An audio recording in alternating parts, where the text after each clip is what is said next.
नेत्रों को कोमलता से बंद करेंगे। अपने मन को सब ओर से भीतर की ओर लाएंगे। एकाग्र चित्त होकर एक बार प्रणव ध्वनि ओम।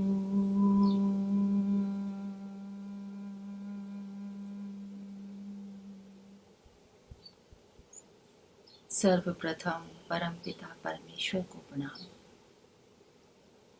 माता पिता को प्रणाम, गुरुओं को प्रणाम, आचार्यों को प्रणाम, आप सभी के माता पिता को प्रणाम, आप सभी के गुरुओं को, आचार्यों को मेरा प्रणाम, आप सभी को मेरा प्रणाम। ओम नमस्ते जी। अब तक हमने ये समझा कि जिंदगी समस्याओं की एक श्रृंखला है। और समस्या क्या है ये जाना कि घटनाएं या घटनाओं में होने वाला टकराव जो हमें दर्द या तकलीफ देता है और अनसुलझी घटनाएं ये हमारी समस्याएं कहलाती हैं। एक के बाद एक छोटी या बड़ी समस्याएं हमारी जिंदगी में हलचल मचाती ही रहती हैं और इन समस्याओं का सामना करना, उन्हें हल करना और उसे हल करने के प्रोसेस में हमारे जीवन का सार छिपा है। और हमने ये भी जाना कि संतुष्टि को अगर हम आगे बढ़ा दें तो हम अपने जीवन की एक समस्या को कम से कम कर सकते हैं। ये एक तरीका है किसी भी काम को करने का, बच्चे के अंदर इस गुण को सीखने का। लेकिन इसमें भी ये समस्या देखी कि जहाँ कुछ लोग संतुष्टि के समय को आगे बढ़ा सकते हैं, वहीं कुछ लोग इस काबिलियत को विकसित नहीं कर पाते और उसमें मुख्य भूमिका होती है परवरिश की। लेकिन साथ ही ये प्रश्न भी खड़ा हुआ, जो माता पिता पूरी तरह से अनुशासित हैं, संयमित हैं, व्यवस्थित जीवन जी रहे हैं, उनके बच्चे भी अव्यवस्थित, असंयमित होते हैं, अनुशासनहीन हो जाते हैं या हिंसात्मक प्रवृत्ति वाले हो जाते हैं। वहीं दूसरी तरफ ऐसे भी देखने में आता है कि जो माता पिता अव्यवस्थित हैं, अशिक्षित या अस्त व्यस्त परिवार वाले हैं, उनके बच्चे बहुत अनुशासन वाले हैं। टूटे परिवारों में बड़े ही अनुशासित और संयमी बच्चे देखे जाते हैं।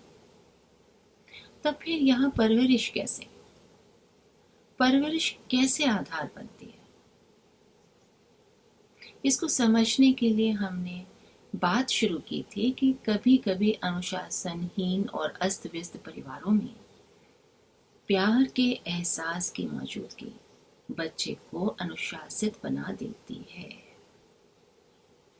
जो आदर्श परिवारों में नहीं मिल पाता। इसलिए आदर्श परिवार बनने से कहीं अधिक महत्वपूर्ण तत्व पाया प्यार, अपनापन होना। और ये प्यार अपनापन न केवल होना बल्कि उसका एहसास भी होना, करवा देना।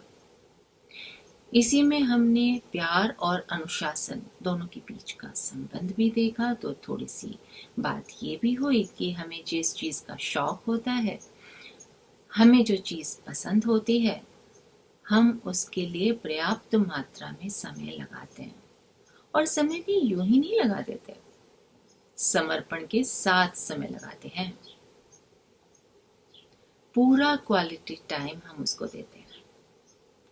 तो जो चीज हमारे लिए कीमती होती है, महत्वपूर्ण होती है, इसे हम सार्वभौमिक सिद्धांत कह सकते हैं कि जो चीज हमारे लिए मूल्यवान होती है, हम उसे बहुत सहेज कर रखते हैं, हम उस पर बार बार ध्यान देते हैं। वो धन से खरीदी हुई कोई चीज हो सकती है, वो हमारे मन से पैदा की गई कोई भावना हो सकती है, वो कोई भावना से जुड़ी हुई कोई चीज हो सकती है, इसलिए हम देखते हैं कि जब कभी कोई पति पत्नी अपने संबंधों से बाहर चला जाता है या बाहर समय लगा रहा होता है, तो इस बात का एहसास कि बाहर की कोई चीज अधिक कीमती है, वो धन से भी हो सकती है या भावना से भी जुड़ी हो सकती है, तभी समय व्यक्ति बाहर अधिक लगाने लगता है। कोई मूल्यवान हो जाता है, कोई कार्य मूल्यवान हो जाता है, तो जहां कोई हमारे लिए मूल्यवान होगा वहां हम अपना ज्यादा समय देंगे ही। हम चाहे कितने भी व्यस्त हों, कितने भी, हम थोड़ा सा समय उसमें से चुरा लेंगे, और थोड़ा नहीं बल्कि बार बार अपने समय को चुराएंगे उसे देने के लिए जिसे हम मूल्यवान समझते हैं, अपनी जिंदगी का हिस्सा समझते हैं। और ऐसा करने के लिए कोई बाहर से प्रेरणा की आवश्यकता नहीं पड़ती, बाहर से कहने की जरूरत नहीं पड़ती। ये हमारे अंदर की प्रेरणा होती है, हमारी इच्छा होती है कि हम ज्यादा समय कहाँ से निकालें, कैसे निकालें और उसे दे दें जिसे हम चाहते हैं। ठीक ऐसे ही माता पिता भी, माता पिता के द्वारा दिए जाने वाला समय, और केवल बहुत समय देना नहीं बल्कि गुणवत्ता वाला समय, बच्चे को इस बात का एहसास करा देता है कि वो उनके लिए कितना महत्वपूर्ण है। क्योंकि जब बच्चे को ये लगता है ना कि वो कद्र करने के लायक है, कि वो अपने माता पिता के लिए बहुत कीमती है, जब वो ये जान जाता है कि वो मूल्यवान है, तो वो चाहे कहे कुछ भी, लेकिन वो अनुशासित जीवन जीना चाहता है जैसा माता पिता उसके लिए चाहते हैं। यह अच्छा और बेहतर है। क्या अच्छा और बेहतर है? उसके लिए कई बार असंयमित अव्यवस्थित माता पिता होते हैं, लेकिन बच्चे ही उन्हें संयमित और व्यवस्थित कर रहे होते हैं। तो स्वयं के मूल्यवान होने का एहसास कि मैं एक मूल्यवान व्यक्ति हूं, मानसिक स्वास्थ्य के लिए बेहद आवश्यक है। ये आत्म अनुशासन की नींव है। इस एहसास के जगने के बाद फिर बाहर से अनुशासन करने की आवश्यकता रह ही नहीं जाती। भीतर से खुद अनुशासित होते हैं बच्चे। ये एक बहुत बड़ा, बहुत महत्वपूर्ण कारण है कि प्यार करने वाले माता पिता के द्वारा किया गया अनुशासन प्यार नहीं करने वाले माता पिता से कहीं गुना बेहतर होता है। लेकिन ये बस एक शुरुआत है।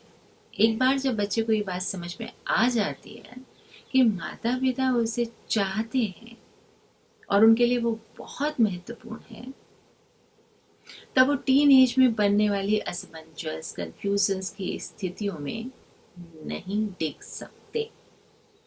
क्यों? क्योंकि जब कोई खुद को मूल्यवान समझेगा तो खुद का ख्याल भी रखेगा, है ना जी। जब हम किसी के लिए मूल्यवान हैं, ये एहसास हो जाता है, तो हम रखते हैं ना अपना ख्याल। और ये कहा भी तो जाता है, जब हम किसी से कहते हैं कि अपना ख्याल रखना या अपना ध्यान रखना, तो इसका क्या अर्थ है? क्या अर्थ है इसका? क्या भावना छिपी है इसके पीछे? हम क्यों कहते हैं? इसके पीछे ये छिपा है कि हम चाहते हैं कि वो व्यक्ति अपना ध्यान रखे, क्योंकि वो हमारे लिए बहुत महत्वपूर्ण है। हम उसके पास नहीं होंगे उसका ध्यान रखने के लिए, उसे देखने के लिए, लेकिन वो हमारे लिए बहुत महत्वपूर्ण है। तो हमारे लिए वो अपना ध्यान रखे। उसके दुख, उसके कष्ट से हम दूर होते हुए भी दुखी हो जाते हैं, और हम उसे खुश देखना चाहते हैं। तो अपना ध्यान रखना, ये शब्द इस भाव को पहुंचाते हैं कि तुम्हारी हम कद्र करते हैं। और अपने बच्चे को अपने से दूर भेजते समय हर माता पिता यही संदेश तो दे रहे होते हैं, अपना ध्यान रखना हमारे लिए। तो जैसे ही बच्चे को या किसी को भी ये एहसास होता है कि मैं इनके लिए मूल्यवान हूं सचमुच, तो वो आपके लिए अपना ध्यान रखता है। अपना ध्यान रखने में महत्वपूर्ण चीज है अपने समय की कद्र करना। हम अपने वक्त की कद्र करना भी सीख जाते हैं। हम उस समय की मूल्य को सीख जाते हैं, जान जाएंगे, जिसके दायरे में वो सब कुछ आता है जिससे मैं मूल्यवान होने का एहसास करती हूँ। और एक इससे जुड़ी खास बात बताऊं, इससे काम को टालने की आदत भी छूट जाती है। हाँ, यदि किसी में काम को टालने की आदत है ना, तो कहीं ना कहीं बचपन में उनके मूल्यवान होने के एहसास में कमी रही होती है। यदि ये मूल्यवान होना या महत्वपूर्ण होना इस तरह का एहसास ना कराया जाए कि बच्चे उसका नाजायज फायदा उठाएं या ब्लैकमेलिंग ही करना शुरू कर दें, और वो ये समझ जाएं कि इनका काम हमारे बिना नहीं चलेगा, और वो ब्लैकमेल करते हुए हमारी कमजोरियों का फायदा उठाने लग जाएं, तो इसे अपनी कमजोरी ना बनाएं बल्कि इसे अपनी ताकत बनाएं। उनका महत्वपूर्ण होना, उनका मूल्यवान होना आपकी ताकत है, कमजोरी नहीं। एक काफी बुद्धिमान और काबिल महिला को अपने समय और अपनी जिंदगी की कीमत का एहसास नहीं था, इसलिए उसने कभी खुद की कदर नहीं की। उसे कभी नहीं लगा कि अनुशासित होने से कोई लाभ होगा। वो इस सोच के साथ बड़ी हुई कि उसका कोई महत्व, उसकी कोई कीमत नहीं है। और इस सोच के बनने के पीछे कारण क्या था? कारण था कि माता पिता ने उसकी देखभाल बहुत अच्छी तरह से की। जी हाँ, देखभाल बहुत अच्छी तरह से माता पिता करते थे, बावजूद इसके उन्होंने आया को पूरा जिम्मा सौंपा हुआ था, लेकिन अपना क्वालिटी टाइम नहीं दिया। लेकिन महिला को जब ये बात समझ आ गई, उसके बाद वो अपने समय का ज्यादा से ज्यादा उपयोग करने लगी।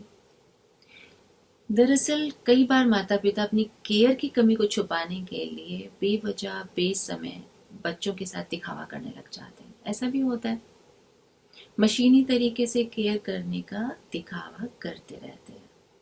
इसके लिए क्या करते हैं?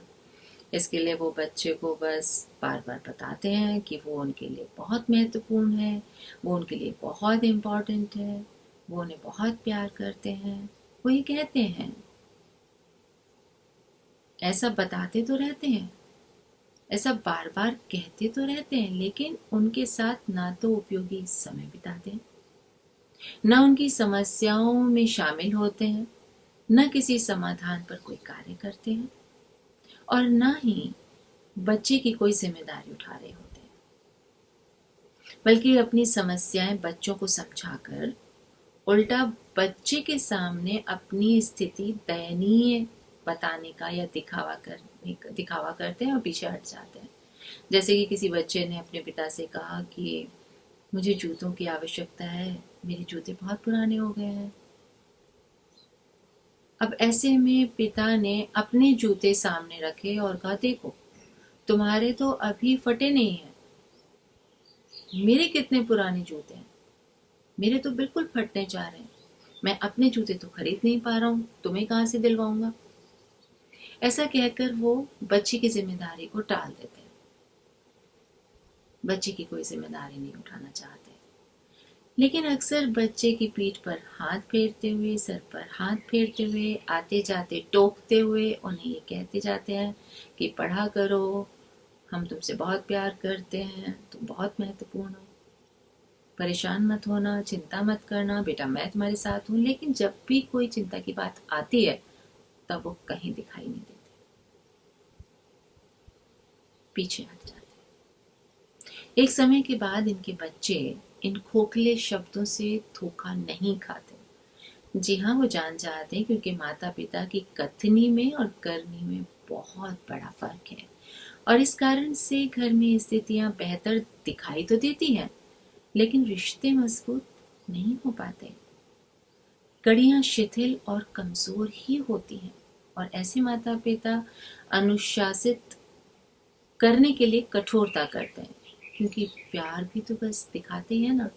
तो अनुशासित रखते हुए ये दिखाना चाहते हैं कि हम तुम्हारे लिए कितने जिम्मेदार हैं, उन्हें अनुशासित रख के वो ये बताना चाहते हैं कि हम तुम्हारी कितनी परवाह करते हैं, हम तुम्हारी कितनी चिंता करते हैं, इसलिए तुम्हें ऐसे रहना चाहिए, क्योंकि कहीं बच्चे उनको ब्लेम ना करने लग जाए। और ये इतना कॉन्शियसली होता है कि माता पिता ये सब करते हुए समझ भी नहीं पाते कि बच्चे को वो संदेश दे क्या रहे हैं, बच्चे के अंदर एक खोखले शब्दों को पहुंचा रहे हैं। दरअसल अनुशासन विकसित करने के लिए चाहिए समय, और वो हमारे पास है नहीं।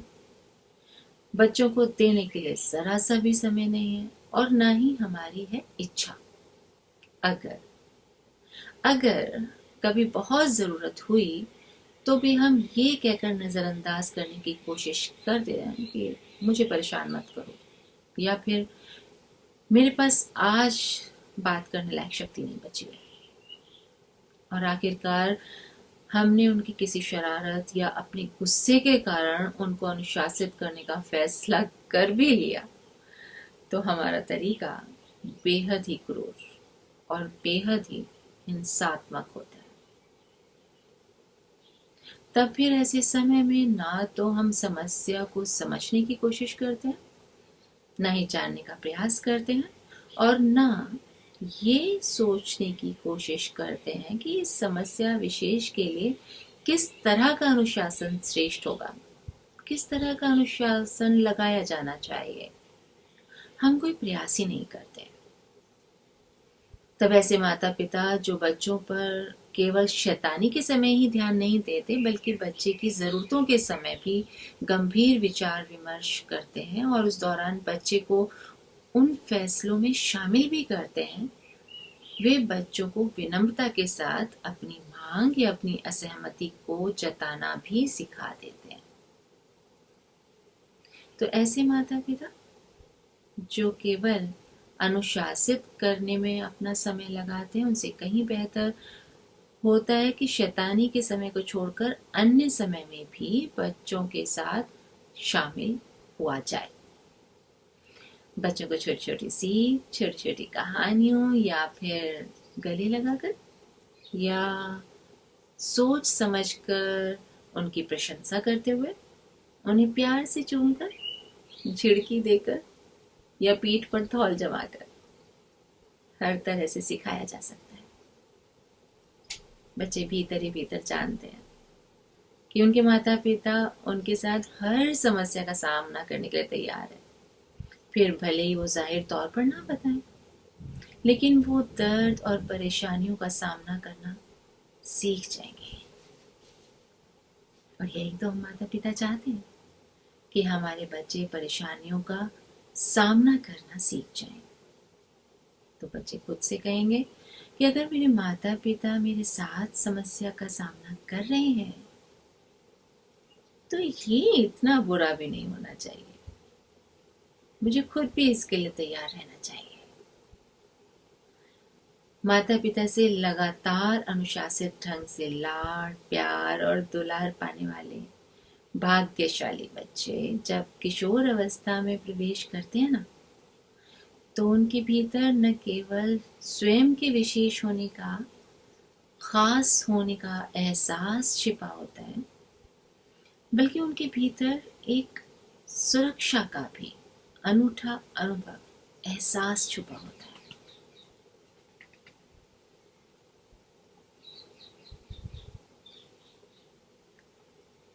क्यों होता है ऐसा? जबकि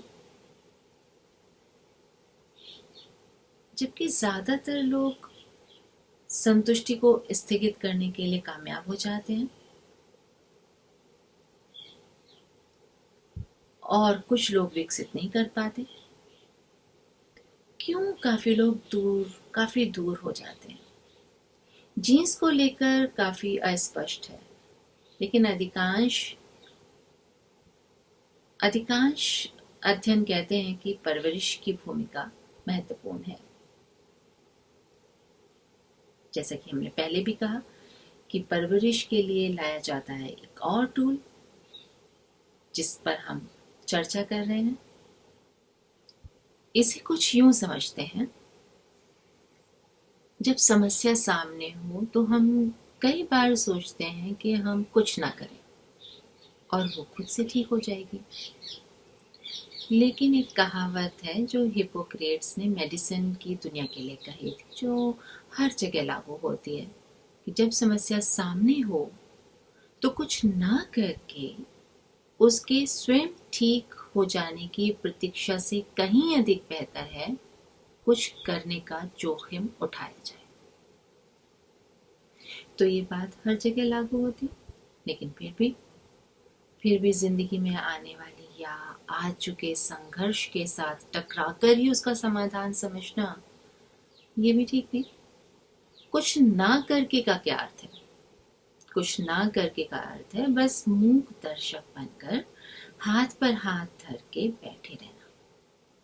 ये समस्या को हो सकता है कि आज हमारे झेलने की शक्ति से कम महसूस कराए, लेकिन निदान के लिए जो कदम उठाए गए वो भविष्य के लिए उठाए जाते हैं। तो आज समस्या का निदान करेंगे तो उसका हमें परिणाम भविष्य में देखने को मिलेगा।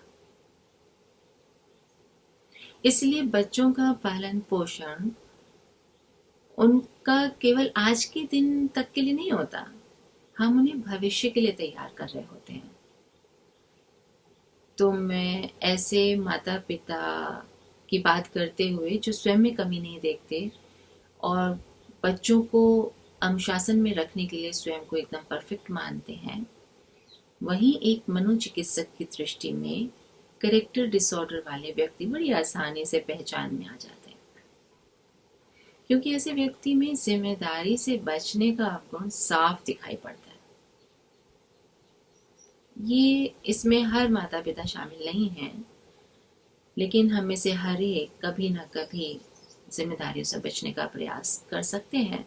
हो सकता है इतना सफाई से होता हो कि आम आदमी की समझ में ही ना आए या फिर खुद की भी समझ में ना आता हो। दूसरी तरफ वो माता पिता या साथी भी होते हैं जो समस्या में फंसने पर स्वयं को ही दोषी मानने लगते हैं, स्वयं पर ही सारा दोष मढ़ने लगते हैं।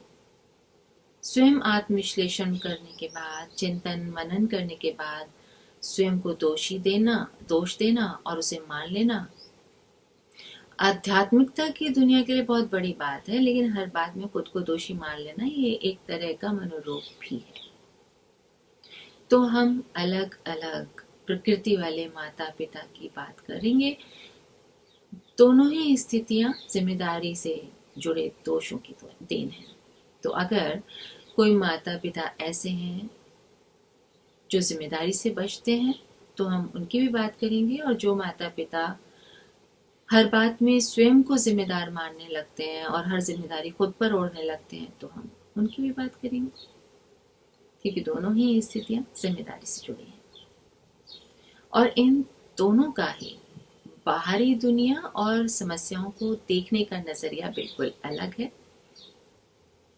एक जरूरत से ज्यादा जिम्मेदारी ओढ़ लेता है तो दूसरा कैरेक्टर डिसऑर्डर शिकार व्यक्ति जिम्मेदारी से इतना बचता है कि वो किसी भी प्रकार की जिम्मेदारी परिवार की या बाहर की नहीं लेता। वैसे तो इनके बात करने के तरीके से भी काफी कुछ पता चल जाता है, आप भी काफी कुछ पता कर सकते हैं। जिम्मेदारी ओढ़ने वाला मनोरोगी ऐसे बात करते हैं, मेरी वजह से ऐसा हुआ, सब मेरी वजह से हो रहा है, या फिर मुझे ऐसे नहीं करना चाहिए था, या मैं ऐसा नहीं कर पाया, या ये सब गड़बड़ मेरे ही कारण हो रही है। मन में छिपी हीन भावना प्रदर्शित होती है। व्यक्ति या तो अपने बनाए लक्ष्य से पीछे रह जाते हैं या गलत विकल्प का चुनाव कर लेते हैं। दूसरी तरफ स्वभावगत खामियों वाले व्यक्ति की भाषा अधिकतर दूसरे को जिम्मेदार ठहराने की होती है और अपनी समस्या का समाधान के लिए तो कभी भी खुद को गलत स्वीकार करते ही नहीं हैं। उनके पास बहुत अच्छे शब्द होते हैं, उसके कारण, इसके कारण, उसकी वजह से, इसकी वजह से मैं ये नहीं कर सका या मैं नहीं कर पाया, या फिर इसकी वजह से मैं ये कर सकता हूँ या करना पड़ा, ऐसे लोगों के मन में अपने बारे में एक ऐसे व्यक्ति की छवि होती है जो दूसरों के आदेश या दूसरों के लिए करने का ही विकल्प है। एक ऐसा व्यक्ति जिसने स्वेच्छा से कभी कुछ नहीं किया, ना करता है और ना कर सकता है। वो जो कुछ करता है वो या जो कुछ उसके साथ होता है बाहरी स्थितियों से ही तय होता है। ऐसे व्यक्तियों की तुलना में मनोरोगी के साथ काम करना ज्यादा आसान होता है, क्योंकि वो कम से कम खुद को जिम्मेदार तो मानते हैं। उनके मन से गिल्ट निकालना, हीन भावना से बाहर लाना, उनके अंदर आत्मविश्वास बढ़ाना, उनके अंदर से भय को हटाना, यही तो करना होता है। और वे स्वीकार भी करते हैं कि वे समस्याओं से घिरे हुए हैं और उन्हें इस पर काम करने की आवश्यकता है। लेकिन कैरेक्टर डिसऑर्डर वाले के साथ काम करना तो बेहद मुश्किल है, क्योंकि वो तो गलत है ही नहीं, परिवार को भी, समाज को भी और एक मनोचिकित्सक को भी। क्योंकि वो मानने के लिए तैयार ही नहीं होते कि वो किसी प्रकार के रोग से ग्रस्त हैं या वो किसी बात के लिए जिम्मेदार हैं। तो जब वो जिम्मेदार हैं ही नहीं तो वो अपना ट्रीटमेंट क्यों करवाएं? और जब वो जिम्मेदार ही नहीं है तो कोई भला उन्हें कैसे बता सकता है कि वो गलत है? जिम्मेदार तो बाहर की दुनिया है, बाहर की परिस्थितियां हैं। तो अगर चिकित्सा किसी को करवाने की जरूरत है तो वो बाहर है। वो अपने चारों तरफ एक सेफ्टी शील्ड खड़ी करके रखते हैं। उन पर उंगली उठाना उन्हें बिल्कुल सहन नहीं होता। उनकी राय में तो उनको नहीं बल्कि पूरी दुनिया को बदलने की आवश्यकता है। वो कभी भी आत्मविश्लेषण के लिए तैयार होते ही नहीं हैं, क्योंकि उन्हें सब पता है, क्योंकि उन्हें सब आता है और सबसे अधिक पता है। तो अब उन्हें कोई समझा नहीं सकता।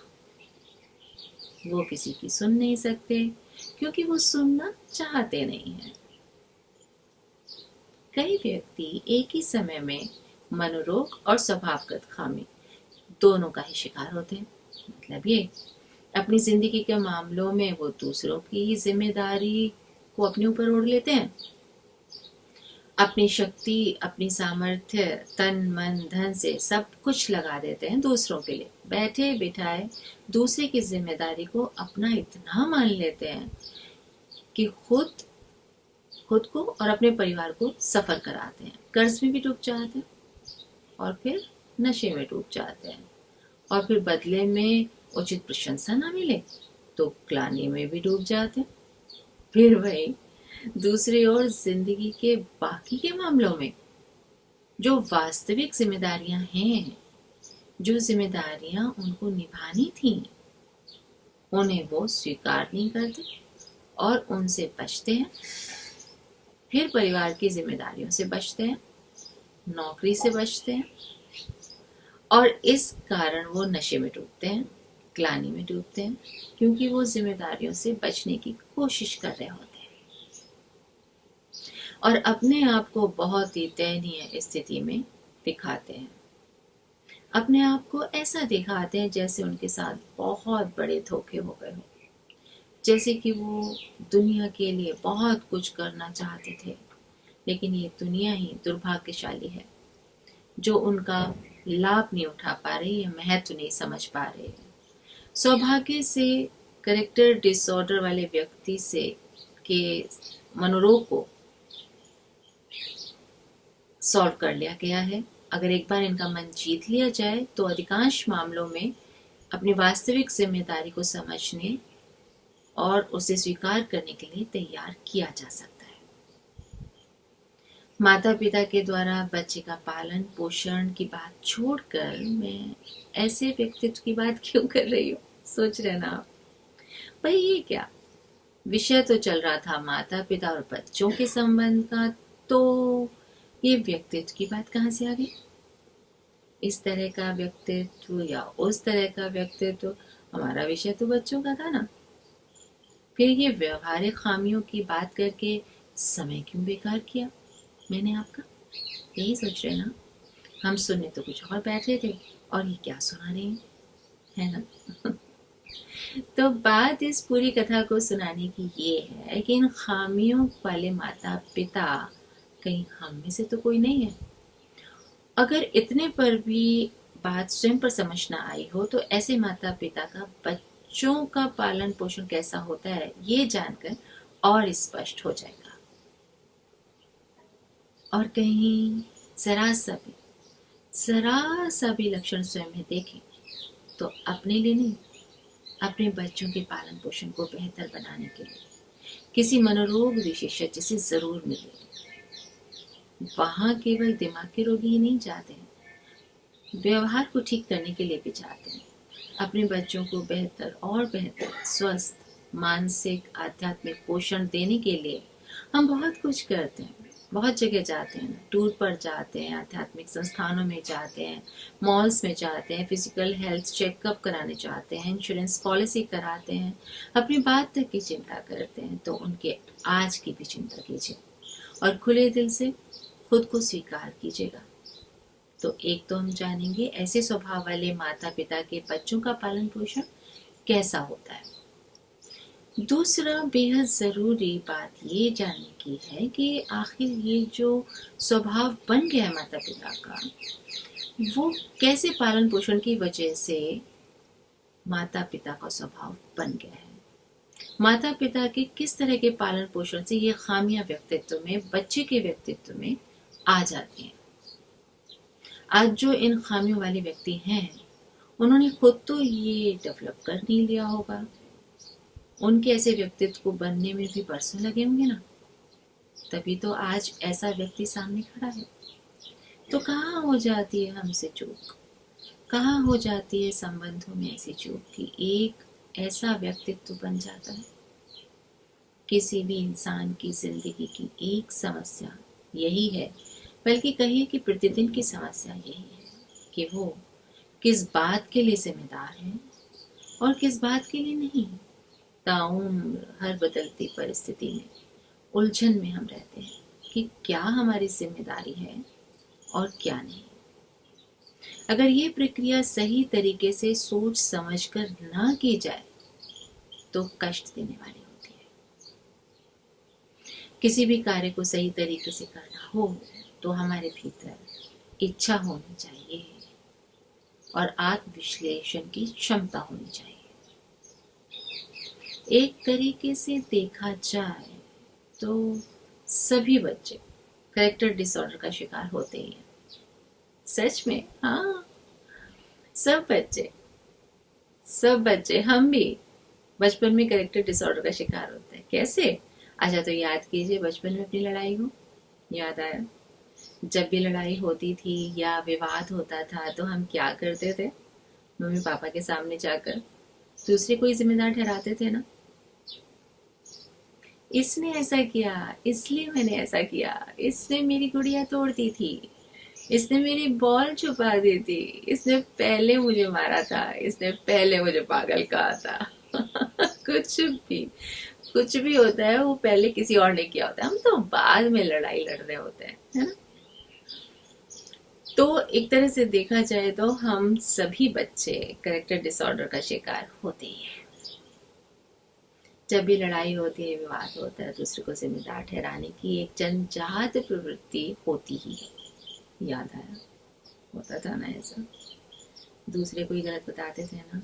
इस प्रवृत्ति के कारण ही जब भाई बहन या भाई भाई आपस में लड़ते हैं तो हमेशा दूसरे को ही जिम्मेदार ठहराते हैं। साथ ही अपने को किसी भी तरह से दोषी होने की बात को तो सिरे से खारिज कर देते हैं। ऐसे ही सभी बच्चों में मनोरोग वाली प्रवृत्ति भी होती है। कुछ बातों की जिम्मेदारी खुद ओढ़ लेने की प्रवृत्ति भी जन्मजात होती है। वो इसको नहीं जानते, ना इसका कारण जानते हैं। इसलिए जो बच्चे माता पिता से बचपन में प्यार नहीं पाते, वे ये नहीं समझ पाते कि उनके माता पिता में इससे अधिक प्यार करने की क्षमता नहीं है। माता पिता की भी सीमाएं हैं, वे इतना ही प्यार दे सकते हैं, वो इतना ही प्यार कर पाएंगे। यह उनके प्यार देने का ढंग बच्चे के प्यार पाने की अपेक्षा से भिन्न है। बच्चे नहीं समझ पाते, हम बड़े भी तो नहीं समझ पाते। ये हम किसी भी संबंध पर लागू कर सकते हैं। हम अपने जीवन साथी के लिए भी इस तरह की भावना पर बल दे सकते हैं कि उसके अंदर प्यार देने की इतनी ही क्षमता है, या वो इससे ज्यादा प्यार दे ही नहीं सकता, या उसके प्यार देने का ढंग ही कुछ ऐसा है, या प्यार देने का ढंग प्यार पाने की अपेक्षा से बिल्कुल भिन्न है, बल्कि वे स्वयं को ही कम प्यार करने के लायक मानने लग जाते हैं, या प्यार देने वाले के दूर चले जाने या छोड़ जाने या मृत्यु हो जाने में खुद को ऐसा मानने लग जाते हैं कि वो जिससे प्यार करेंगे या जो उनसे प्यार करेगा वो उनसे दूर हो जाएगा।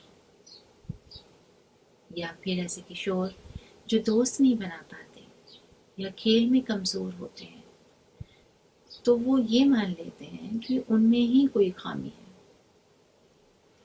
वो ये समझ नहीं पाते कि इन सब और अन्य बहुत सारी बातों में धीरे धीरे ही परिपक्वता हासिल होती है। वो अपने अंदर कमियां देखने लग जाते हैं, और जैसे जैसे अपने अंदर कमियां देखने लगते हैं, उनके अंदर हीन भावना भी घर करती जाती है। हीन भावना उनके अंदर आती जाती है और आत्मविश्वास भी टिकता जाता है। और बस ये एक मनोरोग बन जाता है।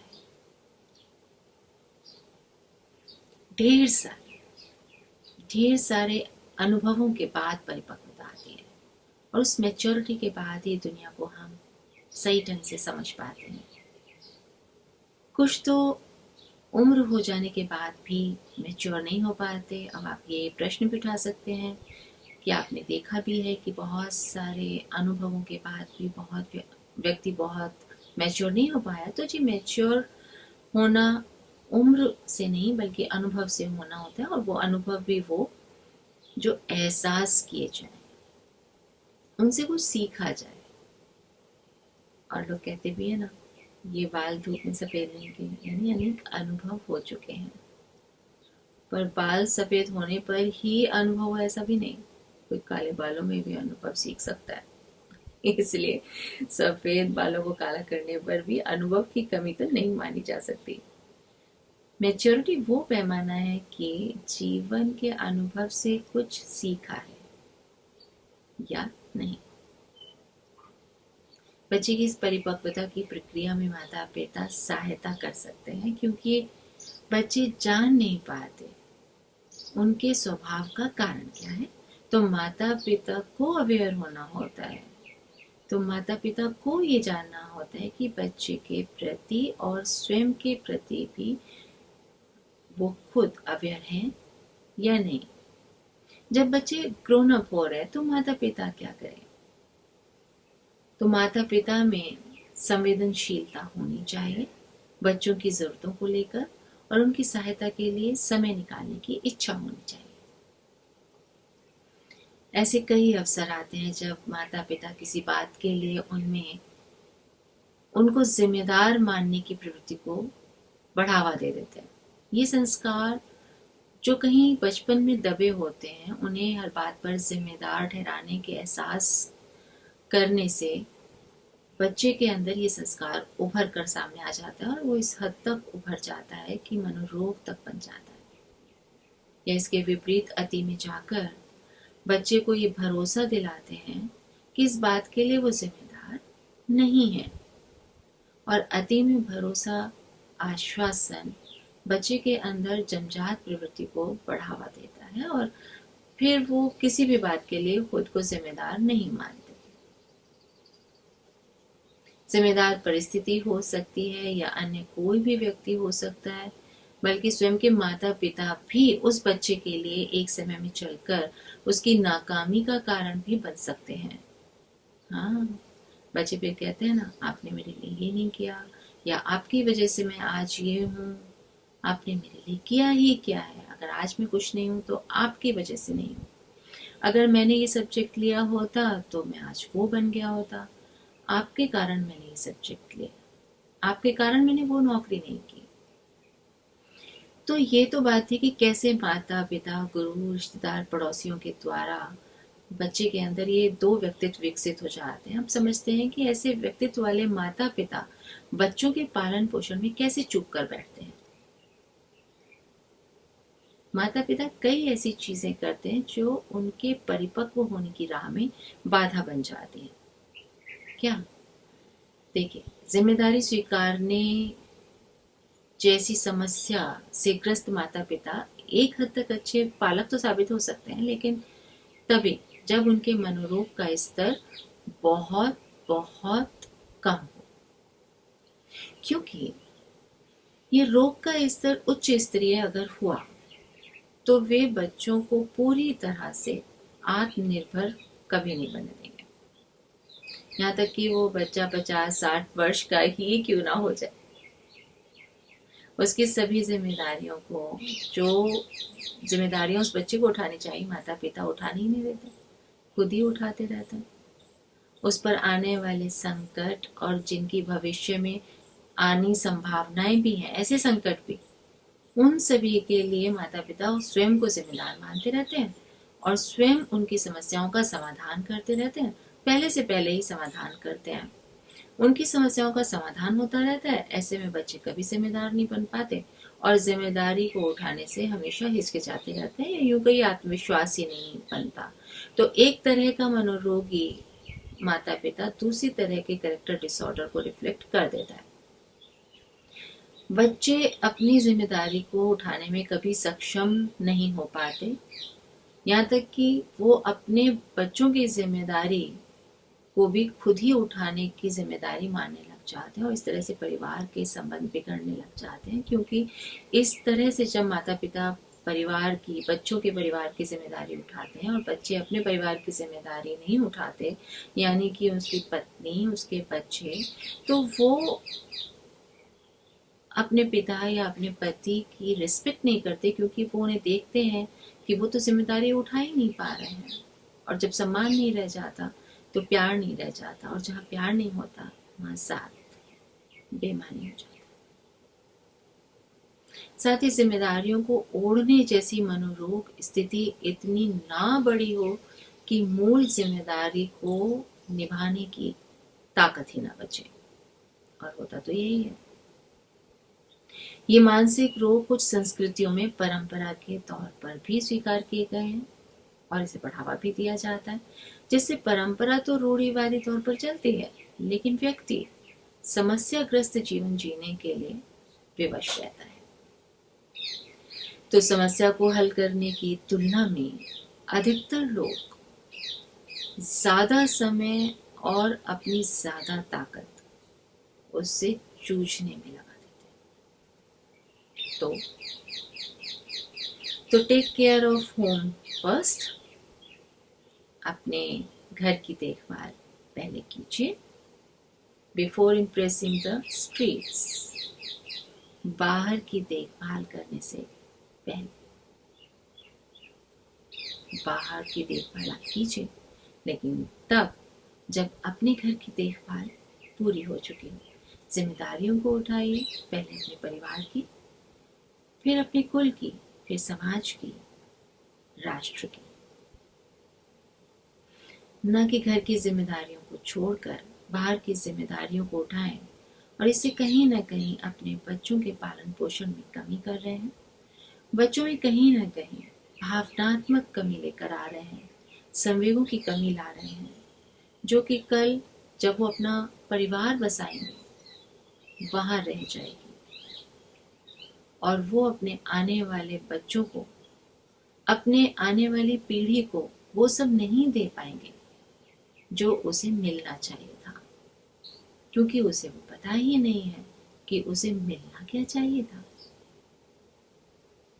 तो सुरक्षित कीजिए अपने संस्कार, इसलिए कीजिए वही जो हो सही, ना कि जो हो इजी। ओम नमस्ते जी।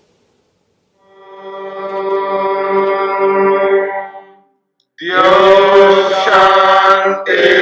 शान्तिरन्तरिक्षं शान्ति पृथिवी शान्तिरापः शान्तिरोषधयः